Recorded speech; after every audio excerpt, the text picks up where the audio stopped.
Hello, everyone. Welcome back. This is the power of now. This is Spiritual Guide to Spiritual Enlightenment, part 4 of the last of chapter 8. Chapter 8 was quite of a big chapter. It was regarding the Enlightened Relationships. I'll continue to read from here, then I'll be done with chapter 8 today. So it says, so you do not use pain body to give you an identity. You use it for enlightenment instead. Transmute into the consciousness. So one of the best times for this during menses. I believe that in the years to come, many women will enter fully conscious state during that time. Usually it is time unconsciousness for many women as they are taken by collective female pain body. Once you have reached a certain level of consciousness, however, you can reverse this. So instead of becoming unconscious, you become more consciousness. I have described the basic process already, but let me take you through it again. This time with this special reference to the collective female pain body.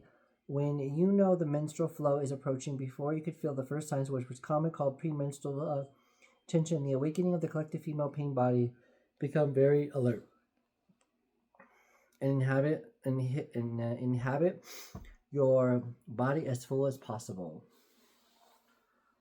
When the first sign appears, then you need to alert enough to catch it before it takes you over. For example, the first sign may be sudden through strong irritation or a flash of anger, or it may be a purely physical symptom, whatever it is.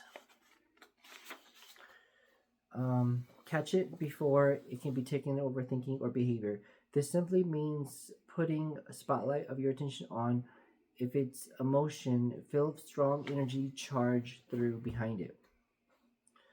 Even that is the pain body, it is the same time be the knowing, that is to say. Be aware of your conscious presence and feeling its power. Any emotion that you can take your presence into fully quickly society become transmuted. If it is purely physical symptoms, so the attention that can be given through the prevent it from turning into an emotion or a thought.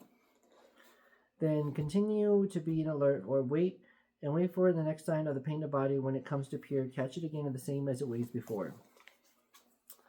Later, when the body has fully awakened from its dormant state, you may experience considerable turbulence in its inner space for a while, perhaps for several days. Whatever form it takes, stay present, give it to the complete attention, watch the turbulence inside you, know that is there, hold the knowing and be the knowing.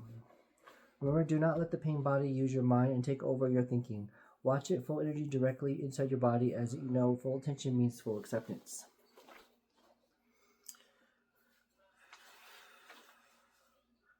Through sustained attention and this such acceptance, there comes transmutation. The pain body becomes transformed into a radiant conscious, but just as a piece of wood when it's placed near a fire, itself is transformed into fire. Menstruation will become not only the joyful, fulfilling expression of your womanhood, but also the sacred time of transmutation. When given a birth or a new consciousness, your true nature that shines forth, but both its female aspect of goddess and transcendental aspect as the divine being, that you are beyond male and female duality. If your male partner is conscious enough, he could help it with your practice and just as described by holding the frequency for intense presence, particularly at this time. If he stays present whenever you fall back into conscious identification with the pain body, which can happen at first, you will then be able to quickly rejoin him in the state. This means that whatever the pain body temporarily takes over, whether through menses or other times, your partner will not mistake it for who you are.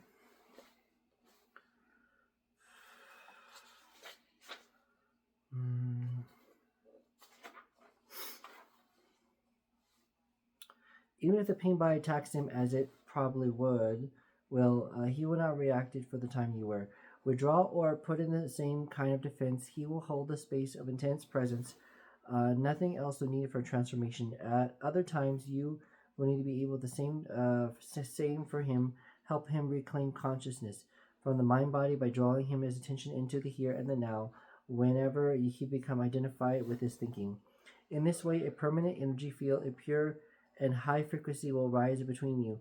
No illusion, no pain, no conflict, nothing that is not with you, and nothing that is not the love can survive it within it. This represents the fulfillment of the divine transpersonal purpose of your relationship. It becomes the vortex of consciousness that will draw into the many others. Okay, so give up the relationship with yourself. When one is fully conscious, would one be still needed for a relationship? Would a man feel so drawn onto a woman? Would a woman still feel incomplete without a man? Would a man fall in love with a man? Would a woman fall in love with a woman? Enlightened or not, whether a man or woman, or man loves a man, or woman loves a woman, on the same level, your full identity is not complete. You're one half to the other whole. This incompleteness of the felt is a mind with male-female attraction, the push-pull towards the opposite energy polarity, or the same pull of the same sex identity, and no matter how conscious you are, but in the state of inner interconnectedness, you feel the pull somewhere in the surface of periphery of your life. Anything that happens with you, the state feels somewhat like that. The whole world seems to be life waves and ripples of the surface of the vast of the deep ocean. You are that ocean of the course of your ripple of the ripple, but the ripple has no other realized or true identity of the ocean. And compared to the vastness of the in-depth, the world of ripples and the ripples of the real importance, and is not that all important. This does not mean that you relate to the father deeply of the people or the other of your partner. In fact, you could relate deeply only with you are the conscious of the being. Coming from being, you are able to focus beyond the veil of form. In being a male or female or on, your form may continue to have certain needs, but being has none. It is already complete and whole. Then those needs are met, and that is beautiful, but whether or not that they are mistaken, no difference to the deeper inner state. So you're perfectly possible for an enlightened person if neither for male or female polarity is not met. To feel the sense of lack of incompleteness on the outer level of his or her being, yet at the same time to be totally complete, fulfill, at peace within. In the quest for enlightenment is being gay a help or hindrance, or does it not make any difference? His approach to adulthood is certainly about your sexuality, followed by a realization that you are different from others. Unfortunately, into our disidentity from social conditioned patterns or thought or processes. Don't be scared of who you are. Just know that the people that love you will support you. This will not automatically raise your level of consciousness above the unconscious majority, whose members unquestionably take aboard inherited pattern is respect to being gay can be a help. Being an outsider, or sometimes extend to someone who doesn't fit in, not fit in, and the others are rejected by them, whoever the reason makes his life different. But it also places an advantage as far as enlightenment is concerned. It takes you out of the unconscious, but almost by force. On the other hand, if you have developed a sense of identity based on your gayness, you open escape one trap and open and fall into the other. You will pay the rules of the games dictated by a mental image you have of yourself as gay. You will be unconsciousness. You will become unreal. Underneath your ego mask, you will become very unhappy. If this happens to you, being gay will be overcome of hindrance. But you always get another chance, of course. Acute unhappiness can be a part of a greater awakener. If it's not true that you need to have a good relationship with yourself and love yourself before you can be a fulfilling relationship with another person. So love yourself and know who you are. If you're gay and you hide it with your ego, learn how to love yourself first before loving others, and so you can embrace your gayness. If you cannot be at ease with yourself and when you're alone, you will seek a relationship to cover up your unease. You can be sure that unease will then reappear in some other forms within the relationship, and you'll probably hold your partner responsible for it. All you really need to do is accept this moment fully. You are then at ease in who you need to be, in here and now, at ease with yourself. But you do not need to have a relationship with yourself at all. Why cannot you just be yourself when you have a relationship with yourself? You could split yourself into two, I and myself, subject and object. That mind-created duality is a root cause of unnecessary complexity of all forms of problems or conflict in your life. In the state of enlightenment, you are yourself. You and yourself emerge into one. You do not judge yourself. You do not feel yourself sorry for yourself. You are not proud of yourself. You do not love yourself, so you do not hate yourself, and so on. The split cause of self-reflective consciousness is self-healed. Its curse removed. There is no self. There is a need to protect, defend, and feed anymore. When you are enlightened, there is one relationship that you no longer have.